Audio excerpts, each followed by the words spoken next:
Yeah,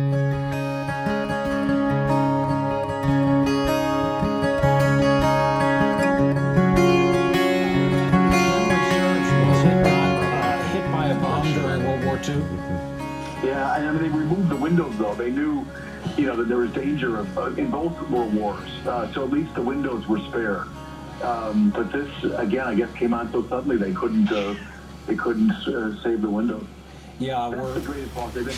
And then Hello, my name is Eileen Workman, and I'm author of a book called Raindrops of Love for a Thirsty World.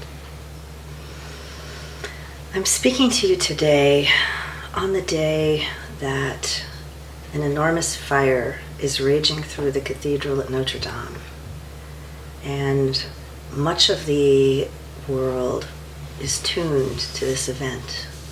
Hearts beating as one, wondering, questioning, feeling, particularly feeling. And the feelings that I feel coming up in me as I experience this event in the collective consciousness.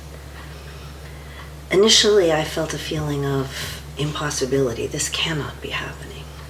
This cannot be happening. It's unimaginable that this is happening. And then, of course, I began to imagine what might be the cause, looking for cause and event, the physics of the experience. And somehow, in the middle of all this, something else lives in me. And that is a deeper sense of awareness that this experience that we're having collectively as humanity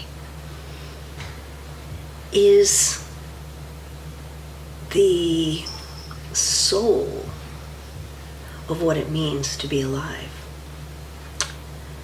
And by that I mean that everything around us, including ourselves, is constantly dissolving. Constantly dissolving. And everything around us, including ourselves, is constantly reemerging. Constantly reemerging.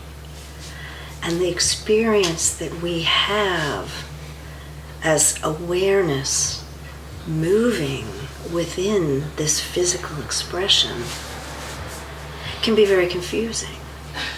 And at times we conflate what we know about the physical world with what our awareness experiences.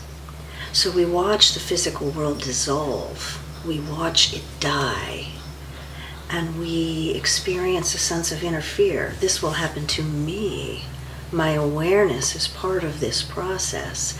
And out of an impulse to protect our awareness, we struggle to hold on to the physical things in this world that we imagine will make us feel safe and will protect our awareness from harm. And in so doing, rather tragically sometimes, we create greater harm. We create experiences of suffering for awareness. Not because we're evil or wicked or bad or wrong or broken or imperfect or even incomplete, simply because we are as yet innocent of the deeper realization of what it means to be aware within this physical world. And the fractal of living expression that is awareness doesn't operate on the laws of physics. This is the big truth that we have been so challenged by, because it upends every assumption that we make about ourselves. And what I would encourage at this point, as we sit in awe and we feel together the dissolution of something that meant so much to so many of us, is to awaken to the realization that the inevitability of impermanence is part of what we're here to experience. That we cannot resist it. We cannot fight it. We cannot hasten along the destruction of things without causing harm, and we cannot cling desperately to the things we don't wish to dissolve without causing harm.